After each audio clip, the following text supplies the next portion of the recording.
നമുക്ക് ഈ ദൃശ്യങ്ങളിൽ കാണാം ഒരു മനോഹരമായ ഒരു പൂച്ചക്കുട്ടി. ആ പൂച്ചയും അതിൻ്റെ കുഞ്ഞുമുണ്ട്. ഈ സംഭവം എന്ന് പറയുന്നത് അതിൻ്റെ ഉടമയാണ് ഇതിൻ്റെ സമീപത്ത് നിൽക്കുന്നത്. ആ രാത്രിയിൽ അവർ രക്ഷപ്പെട്ടു പോയപ്പോൾ അവർക്ക് ഈ പൂച്ചക്കുഞ്ഞിനെ കൊണ്ടുപോകാൻ സാധിച്ചിരുന്നില്ല. ഇപ്പോൾ ഒന്ന് കാര്യങ്ങൾ ശാന്തമായപ്പോൾ അതിനെ തിരികെ എടുത്തുകൊണ്ട് അതിൻ്റെ ഉടമ ഭാര്യ വീട്ടിലേക്ക് പോവുകയാണ്. ചേട്ടാ, അന്ന് പോയപ്പോൾ കൊണ്ടുപോകാൻ പറ്റിയില്ല? അന്ന് പോകുമ്പോൾ കൊണ്ടുപോകാൻ പറ്റിയില്ല. ഞങ്ങളന്ന് ഈ ഉരുൾപൊട്ടുന്ന അന്ന് വൈകുന്നേരം ഇവിടുന്ന് പോയി വൈഫ് ഹൗസിലേക്ക് പോയിരുന്നു. അപ്പോൾ പിന്നെ ഇങ്ങനെ നമുക്ക് അറിയില്ലല്ലോ. പിന്നെ പിറ്റത്തെ ദിവസമല്ല നമ്മളെല്ലാം അറിയുന്നത്. അന്ന് നമുക്ക് ഇവിടെ വന്ന് കൊണ്ടുപോകാൻ പറ്റിയ ഒരു സാഹചര്യം അല്ലായിരുന്നു. ഇങ്ങോട്ടൊന്നും പോകാൻ പറ്റില്ലായിരുന്നു. അന്ന് ഇത് ശരിക്കും പട്ടിണിയായി. പിറ്റേ ദിവസം വന്ന് പോയി ഫുഡെല്ലാം ഇട്ട് കൊടുത്ത് പോന്നു. ദിവസങ്ങൾ ഓരോ ഒന്നരാടം വിട്ട ദിവസങ്ങളിൽ വന്നിട്ട് ഫുഡുകൾ ഇട്ടിട്ട് പോകും. പിന്നെ മൃഗസംരക്ഷണ വകുപ്പ് വന്നിട്ട് ഇന്നലെ പോയി ഗ്ലൂക്കോസ് എല്ലാം കൊടുത്തു. ദിവസവും നോക്കുന്നുണ്ടായിരുന്നു. നോക്കുന്നുണ്ടായിരുന്നു. പറ്റില്ലല്ലോ, ഉപേക്ഷിച്ച് പോകാൻ പറ്റില്ലല്ലോ.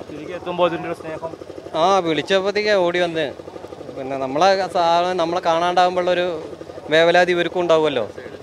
കാണാമല്ലോ നമുക്ക് ഓരോ ജീവികളും. ഇവരൊക്കെയല്ലേ കൂടുതൽ സ്നേഹവും. ഒരു ഇന്ത്യൻ ബ്രീഡ് അല്ലല്ല, അത് പേർഷ്യയാണ്. 3 കുഞ്ഞുങ്ങൾ. കുഞ്ഞുങ്ങൾക്ക് പേരിട്ടിട്ടില്ല. ഇവളെ പേര് എമി. കുടുംബത്തിൽ ഭാര്യ വീട് ഇവിടെ നെല്ലിമുണ്ട. എൻ്റെ ചുറ്റുപാടുള്ളവരൊക്കെ സേഫാണ്. പിന്നെ ഇവിടെ ഉള്ളവരൊക്കെ പോയില്ലേ. അന്നത്തെ രാത്രി നമുക്ക് മറക്കാൻ പറ്റാത്ത രാത്രിയാണ്.